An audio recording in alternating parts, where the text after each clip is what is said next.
Le verset 13 dit, je suis l'alpha et l'oméga, le premier et le dernier, le commencement et la fin. Le verset 14, il dit, heureux ceux qui lavent leurs robes. Voilà, c'est là que vous devez souligner maintenant. Heureux ceux qui lavent leurs robes afin d'avoir part à l'arbre de vie et d'entrer par les portes de la vie. Qu'est-ce que le Seigneur Jésus est en train de dire? Je vais répéter encore le verset 14. Heureux ceux qui lavent leurs robes. C'est-à-dire que tout ce qu'il vient de dire, quand il parle de se sanctifier, c'est-à-dire que tu laves ta robe. Heureux ceux qui lavent leurs robes afin d'avoir part à l'arbre de vie et d'entrer par les portes de la ville. Qu'est-ce que ça veut dire? Ça veut dire que si tu ne t'es pas sanctifié là, si tu ne t'es pas préparé, si tu n'as pas marché dans la sainteté dans cette vie, dans cette vie là, tu ne vas pas avoir droit à l'arbre de vie. Or, l'arbre de vie, ça sert à faire quoi? Nous pouvons aller directement dans la Genèse. Quand Adam et Ève ont péché, Dieu les a chassés.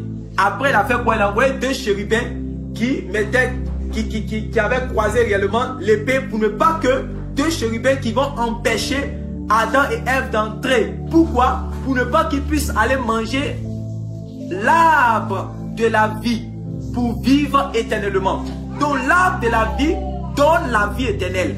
Attends, je vais prendre un passage pour expliquer encore clair. Le même passage, mais dans une autre version, pour que ça soit clair dans l'esprit des chrétiens. Oh Seigneur, aide-nous. Apocalypse chapitre 22, le verset 14. Le Seigneur dit, heureux ceux qui lavent leurs vêtements. Ils auront le droit de manger du fruit de l'arbre de vie et de franchir les portes de la ville. Et si vous lisez aussi dans, comment on appelle, dans Parole de vie, ils vont dire que cet arbre de vie là donne la vie éternelle. Voilà. Ça veut dire qu'en réalité, quelqu'un même, s'il a cru, même s'il a commencé à confesser le Seigneur Jésus, s'il n'a pas demeuré dans l'enseignement du Seigneur Jésus pour se sanctifier, s'il n'a pas gardé ses commandements, s'il n'a pas marché selon ses préceptes, s'il n'a pas marché selon les voies du Seigneur, s'il n'a pas suivi le Christ comme modèle, il ne s'est pas imprégné de la sainteté du Seigneur Jésus, il ne va pas avoir droit à l'arbre de vie, c'est-à-dire qu'il ne va pas avoir la vie éternelle. Là maintenant ça devient sérieux. Écoutez, je relis encore. Heureux ceux qui lavent leur robe. Afin. Vous voyez? Afin. Ça veut dire que si tu n'as pas lavé ta robe là, tu ne vas pas avoir droit. Il dit afin d'avoir droit à l'arbre de vie. Or, l'arbre de vie, quand tu manges son fruit, tu manges le fruit de l'arbre de vie, ça te procure la vie éternelle. Est-ce que vous comprenez cela? C'est pour que tu aies, on mange pas ça pour manger. Non, non. On mange ça pour avoir la vie éternelle. Donc ici, quand il parle comme ça, de manière symbolique, en train de parler de la vie éternelle, personne ne va pouvoir avoir accès à la vie éternelle si réellement il n'a pas demeuré dans l'enseignement du Seigneur Jésus. Même les apôtres étaient clairs à ce sujet. Si vous lisez dans 1 Jean chapitre 2, le verset 25, qu'est-ce que l'apôtre Jean dit aux disciples? C'est-à-dire que les disciples, qu'ils ont prêché l'évangile, ils ont cru. Et les apôtres, eux, ils étaient très souvent en prison, ils étaient liés à cause de la parole du Seigneur Jésus. Et donc, il y avait des faux docteurs qui s'introduisaient et qui venaient prêcher des fausses doctrines. Voilà. Si vous lisez même dans 1 Jean chapitre 1, à partir du verset, comment on appelle ça, à partir du verset 1 jusqu'à 6, l'apôtre Jean va montrer que ces faux docteurs-là disaient aux chrétiens que réellement, il suffit seulement de croire et puis bon, après tu peux mener une vie comme tu veux. Et l'apôtre Jean a dit qu'en réalité, il a fait cette lettre-là pour que réellement il puisse marcher dans la sanctification. Et il disait que c'est la raison pour laquelle même il a dit que la nouvelle que le Seigneur Jésus nous a donnée, c'est que Dieu est lumière et qu'il y a en lui point de ténèbres. Et dans 1 Jean chapitre 2, le verset 25, il va dire, la promesse que le Seigneur nous a faite, c'est la vie éternelle. Pourquoi il va dire la promesse que le Seigneur Jésus nous a faite, c'est la vie éternelle? Il a dit cela, il n'a pas dit cela aux païens, il a dit cela aux chrétiens. Il a dit cela à ceux qui avaient déjà cru.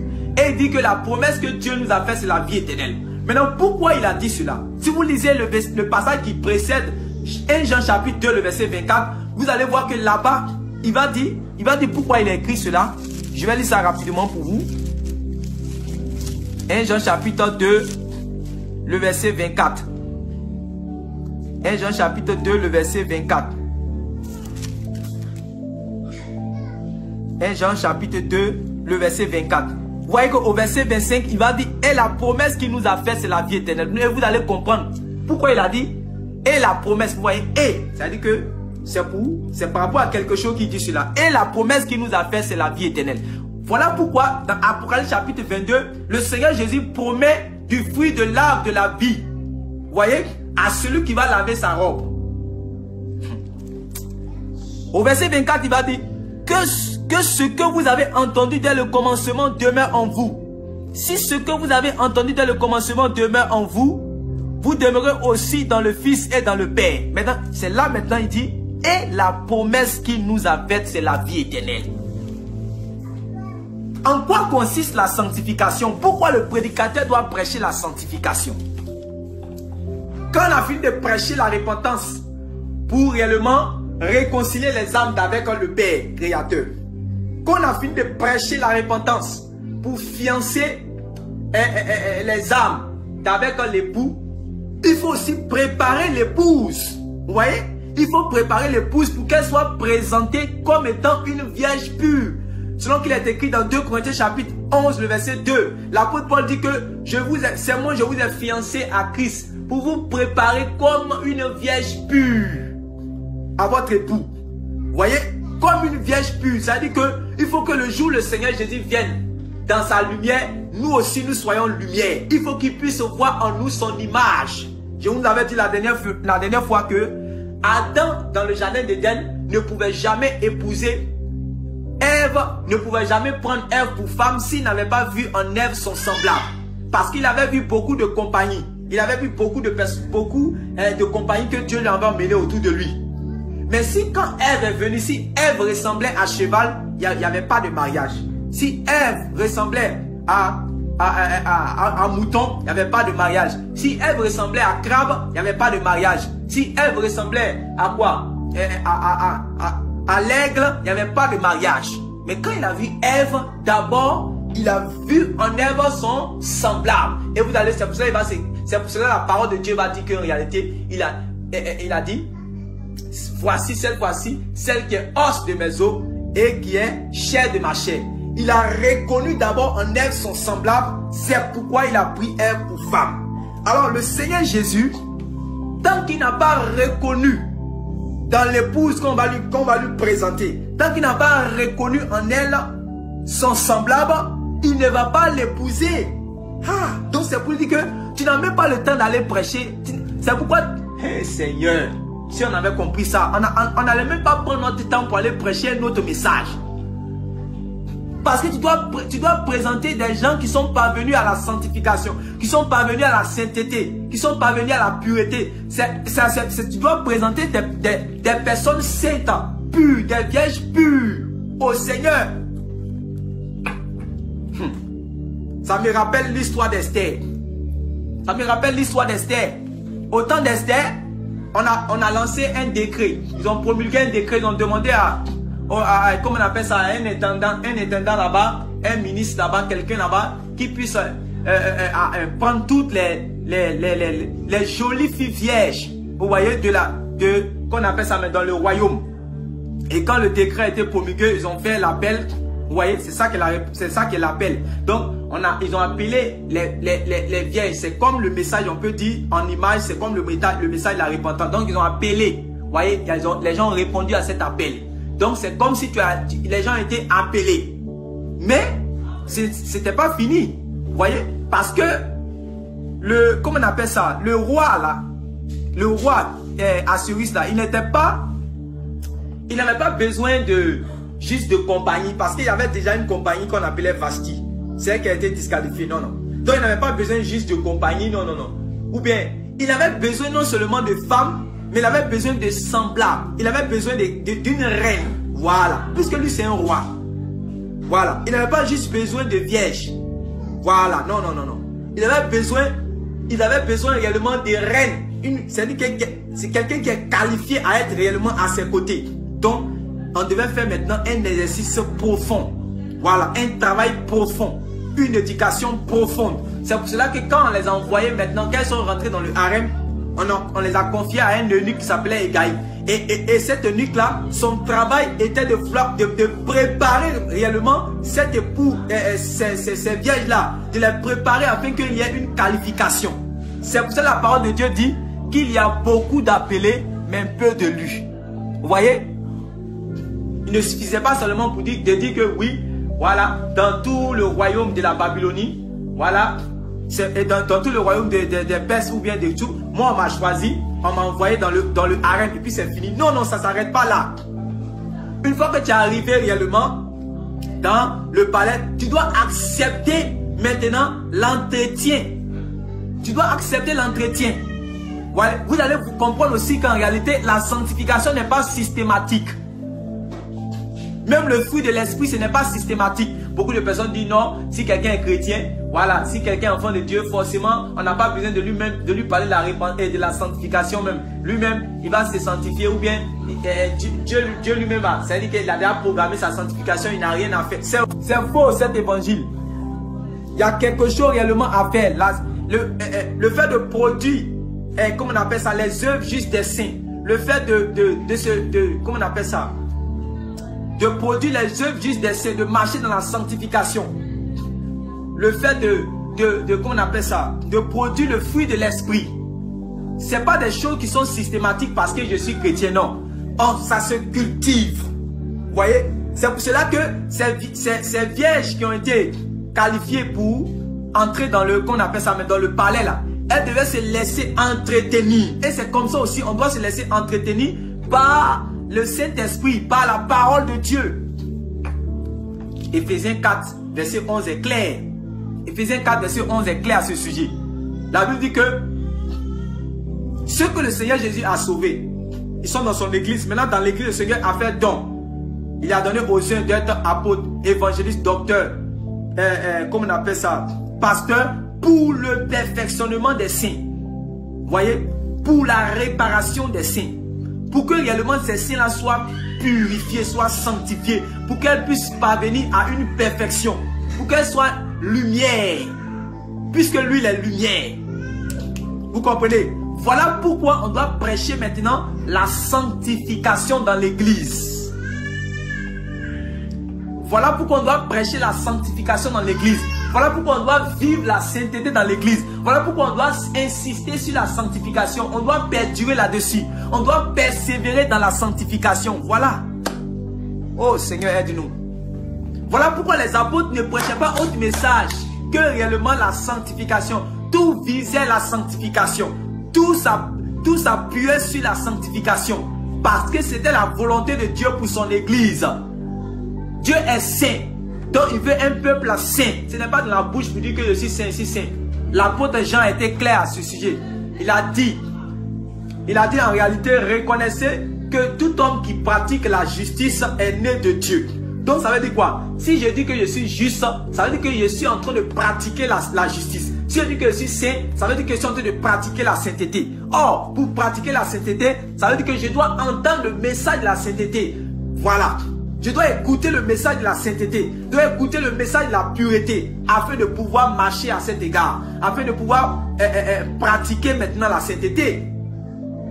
On peut prendre un passage par exemple dans 1 Thessaloniciens. Partager le message pour que le corps de Christ soit édifié. 1 Thessaloniciens. On va lire 1 Thessaloniciens, le verset 4. Écoutons bien ceci. Les apôtres prêchaient continuellement réellement la sanctification dans l'église. Parce qu'ils savaient que c'était la volonté de Dieu. Vous voyez? Ils ne passaient pas le temps à prêcher autre chose. Si vous lisez 1 Thessaloniciens chapitre 3, le verset 13. Vous lisez 1 Thessaloniciens chapitre 3, d'abord le verset 13, il a dit ceci. Afin d'affermir vos cœurs pour qu'ils soient irréprochables dans la sainteté devant Dieu notre Père lors de l'avènement de notre Seigneur Jésus-Christ avec tous ses saints. Donc, comme je le disais, comme il doit présenter les saints, il doit présenter des saints pour que ces saints-là soient irrépréhensibles. Voilà. Ces saints-là soient sans tache, ces saints-là soient irréprochables. sans tache ni ride, comme il est écrit dans Éphésiens chapitre 5. On dit qu'il a lavé l'église, il a purifié l'église pour que cette église-là soit sans tache, ni ride, ni rien de semblable. C'est pour cela qu'on doit prêcher la sanctification. Donc, 1 Thessaloniciens chapitre 4. 1 Thessaloniciens chapitre 4, à partir du verset 1, écoutons ce que l'apôtre dit. Au reste, frères, puisque vous avez appris de nous, voyez, puisque vous avez appris de nous, donc ils ont passé leur temps, eux-mêmes ils ont vécu dans la sanctification. Donc, les prédicateurs sont des modèles de sanctification. Les prédicateurs ne sont pas des modèles de quoi? De scandale. Voilà. Ce sont des modèles de sanctification, de pureté. Vous pouvez lire cela même dans 1 Thessaloniciens chapitre 2, le verset 10. Il a dit, vous êtes témoins et Dieu l'est aussi, que nous avons eu envers vous qui croyez, envers vous qui croyez et envers Dieu, une conduite sainte, juste et irréprochable. Donc c'est eux-mêmes qui vivaient d'abord la sanctification. Voilà. Tu n'as jamais le voir un jour, on dit qu'il a giflé sa femme, il a frappé sa femme. Tu n'as jamais le voir, vous allez dire, on va dire qu'un apôtre était assis dans les cabarets, il est en train de s'enivrer. Tu n'as jamais, c'est pour cela même qu'il est écrit dans 1 Timothée chapitre 3, ils ont montré les règles.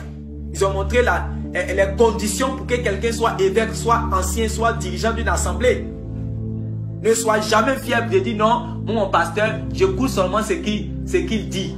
Je m'en fous de ce qu'on dit de lui, je m'en fous de ce qu'il fait. Même si je l'ai vu entre les jambes d'une prostituée, ça c'est entre lui et puis son Dieu. Il n'est qu'à t'imposer les mains, tu vas voir si démon d'impudicité là, ça ne va pas rentrer dans ton corps aussi. Que le Seigneur te délivre au nom de Jésus. Donc, il y a une conduite, puisque ce sont des modèles que Dieu a mis devant. Vous comprenez? Les envoyés, les prédicateurs, les anciens, comment on appelle ça? Les évêques, les hommes de Dieu qui dirigent l'église là. Ils doivent être des modèles de sainteté. Voilà, avant de commencer à prêcher la sanctification. Pourquoi les gens ne prêchent pas la sanctification? Parce qu'ils ne vivent pas la sanctification. Voilà, ils ne vivent pas la sanctification. Pourquoi il ne peut pas demeurer dans le message de la sanctification? Pourquoi il ne peut pas demeurer? Il peut, regarde, moi-même, quand cette affaire de coronavirus a commencé, j'ai vu pour la première fois, voilà, des prédicateurs de renommée, ils ont commencé à se débrouiller même pour prêcher sur Matthieu chapitre 25. Je voyais beaucoup de forts même comment ils sont en train de faire pour essayer d'expliquer les choses. Tellement ils ne passent pas le temps là-dessus.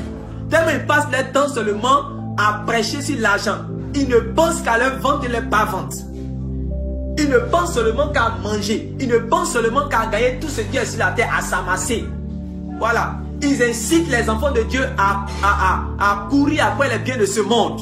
Ils n'ont pas le temps de prêcher la sanctification puisqu'ils ne vivent pas eux-mêmes la sanctification. Beaucoup sont des adultères. Beaucoup volent dans les comptes, comptes en banque de leurs fidèles. Beaucoup font du mal. Vous voyez? La plupart des choses réellement qu'ils ont là, la plupart des choses qu'ils ont, il y a beaucoup qui volent. C'est ce qui est écrit dans Jérémie chapitre 5, le verset 23. Ce qu'ils ont dans les maisons, ils ont acquis cela de manière frauduleuse. Ils ne font pas du bien à la veuve et l'orphelin. Réellement, quand ils donnent là, ils donnent de manière minime. Vous voyez, ils donnent de manière minime, c'est même pas comme le Seigneur veut.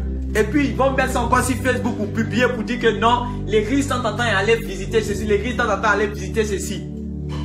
Arrêtez-moi ça là. Donc, les prédicateurs sont des modèles de sainteté. Ils vivent la sanctification eux-mêmes. Leurs femmes vivent la sanctification. Les enfants, ils les éduquent dans la sainteté. Tu arrives dans les maisons, c'est-à-dire que tu sens la vie de Dieu. Que le Seigneur relève réellement ses standards. Que le Seigneur réellement relève ses serviteurs. Que le Seigneur donne à ses enfants, à ses envoyés de marcher dans la sanctification, de demeurer dans la sanctification. Au nom de Jésus. Donc, au chapitre 4, 1 Thessaloniciens chapitre 4, il dit au reste, frères, puisque vous avez appris de nous. Voilà. Vous avez appris de nous. Voilà. À vivre dans la pureté. Comment vous avez appris de nous, comment vous devez vous conduire. Tu vois, si tu as passé ton temps à coucher avec toutes tes filles spirituelles, comme on le dit. Si tu as commencé à coucher avec elles toutes, tu vas les prêcher quelle sanctification? Tu ne peux pas. Si tu as déjà volé leur compte en banque, si tu les as déjà grugés, tu as déjà volé leur voiture, tu as déjà volé, comment tu vas leur prêcher la sanctification? Tu ne peux plus. Voilà. Tu ne peux plus. Si tu as déjà commencé à sortir toutes les chantes là, tu vas prêcher la sanctification comment? Tu ne peux pas. Voilà pourquoi on dit que toi-même, il faut commencer à vivre la sanctification d'abord. Voilà. Et ma prière et le vœu de mon cœur, c'est que tout prédicateur qui va écouter ce message, que le Seigneur lui donne de rester ferme. Et même si réellement un prédicateur a pu tomber réellement dans un péché, que le Seigneur réellement te relève et que réellement tu puisses rehausser le standard de la sainteté de Dieu, tu puisses marcher dans la sanctification réellement, afin que le nom du Seigneur ne soit pas blasphémé. Parce que le monde nous regarde, les païens nous regardent, nos voisins nous regardent. Vous voyez? Si on veut expliquer les témoignages, on ne va pas quitter ici. Vous voyez? Mais ne faites pas réellement les gens, ne fermons pas la porte du royaume aux gens. Voilà. Aujourd'hui, on dit non. Dès qu'on entend pasteur net là, vous voyez? Dès qu'on dit pasteur ou bien homme de Dieu, ça fait peur en même temps. Vous voyez? Tellement qu'à cause des scandales, à cause réellement de la mauvaise vie, c'est normal. Dès qu'on dit non que c'est un pasteur, oh, on les connaît ici, on les connaît ici. Vous avez gâté le nom du Seigneur Jésus. Que le Seigneur nous fasse grâce. Que le Seigneur donne à ses enfants réellement de marcher dans la sanctification. Et vous qui écoutez ces messages, allez-y fléchir les genoux, allez-y prier pour les envoyés de Dieu. Allez-y jeûner pour eux, réellement pour qu'ils puissent marcher dans la sanctification, pour que le nom du Seigneur ne soit pas blasphémé et que nous puissions évangéliser les nations et les préparer pour le retour du Seigneur Jésus-Christ. 1 Thessaloniciens chapitre 4 dit ceci. Au reste, frères, puisque vous avez appris de nous comment vous devez vous conduire. Voilà, donc on regarde notre conduite. On ne regarde pas seulement ce qu'on dit, on regarde notre conduite. Ce que tu appelles à la repentance là, il faut que réellement ceux, pourquoi tu les appelles à la repentance, toi-même tu ne te trouves pas dedans. Tu ne peux pas dire aux prostituées d'arrêter de se prostituer pendant que toi tu vas visiter les prostituées. Tu ne peux pas dire réellement aux gens d'arrêter de voler pendant que toi tu voles les gens, même dans l'église où tu es, tu les voles. Donc tu ne dois pas te trouver dans ce pourquoi tu les appelles à la repentance. Le Seigneur Jésus a dit ceci. Le prince de ce monde arrive, mais en moi il n'a rien. Voilà. Que le Seigneur sanctifie tout entier son peuple. C'est ma prière ce soir au nom de Jésus-Christ. Au reste, frères, puisque vous avez appris de nous comment vous devez vous conduire et plaît à Dieu, et que c'est là ce que vous faites. Voyez, nous vous prions et nous vous conjurons. Voyez, là, mais j'insiste. Au nom du Seigneur Jésus, de marcher à cet égard de progrès en progrès. Voilà où réellement il faut la prospérité, c'est ici, dans la sanctification. Voilà, c'est là qu'on veut la prospérité, dans la sanctification, dans la pureté. Quand vous êtes la lumière du monde, c'est pas pour dire que non, mon Dieu est le Dieu de l'or et de l'argent. J'ai l'argent, c'est pas ça qu'on dit, c'est la lumière du monde. Oh. Le monde est dans les ténèbres. Quand tu es dans la lumière du monde, tu communiques, tu révèles la nature de sainteté que Dieu est là. Tu révèles cela au monde. C'est ça on dit que réellement tu es la lumière du monde. C'est ça on dit que je suis la lumière du monde. Continuez à cet égard de progrès en progrès. Verset 2. Vous savez en effet quel précepte, vous voyez, dans la sanctification, il y a des préceptes même dans la nouvelle alliance. Beaucoup disent non, oui, il n'y a pas les préceptes. Non, non, non, non. Pourquoi les gens, dans certaines assemblées, les gens s'ennuient du message de la repentance ou bien du message de la sanctification? Parce que tout le temps, vous êtes en train de dire, non, péché, péché, péché, péché. Vous devez spécifier, nous devons spécifier tel péché. Nous devons spécifier, nous devons détailler les choses. Regardez les épîtres, vous allez voir comment les apôtres ont détaillé les choses. Nous devons détailler les choses. Et que ce soit sur l'ordre culturel, que ce soit sur la femme, que ce soit les maris, tout a été détaillé. Dans le commerce que les gens font, dans le travail, tout a été détaillé. C'est ça, le but c'est la sanctification. C'est pour cela qu'il a dit, vous savez en effet quel précepte nous vous avons donné de la part du Seigneur Jésus. Au verset 3, il dit, ce que Dieu veut, c'est la percée financière de l'église. Ce que Dieu veut, c'est que réellement il y ait des puissants voyants qui voient même les dessous des femmes. Vous voyez? C'est ça que Dieu veut. Ce que Dieu veut, c'est qu'il y ait les Major One qui quittent aux États-Unis, qui viennent réellement pour remplir les stades. Est-ce que c'est ce que Dieu veut? Lisez 1 Thessaloniciens chapitre 3, chapitre 4, le verset 3. On nous montre la volonté de Dieu, la volonté parfaite de Dieu dans son église, dans son peuple. On dit ce que Dieu veut, c'est votre sanctification. Et à titre d'information, au moment où l'apôtre Paul est en train d'exhorter, en train d'enseigner ces choses, en train d'écrire ces lettres pour envoyer réellement aux églises de Thessalonique, ils sont dans la fournaise de feu. Ils sont dans les épreuves. Ils sont en train de les mettre en prison à cause du nom de Christ qu'ils portent. Voyez, on dit c'est au milieu de beaucoup de tribulations qu'ils ont reçu réellement l'évangile. Et ils n'ont pas régné le Seigneur. Peut-être que réellement, il nous faut aussi tous, voilà, puisque c'est seulement peut-être dans les pays, peut-être au Moyen-Orient, en Chine, en Afghanistan, que réellement il y a la persécution. À cause de ça, peut-être eux ils sont plus zélés en Chine que nous réellement. Peut-être que Dieu va nous envoyer aussi.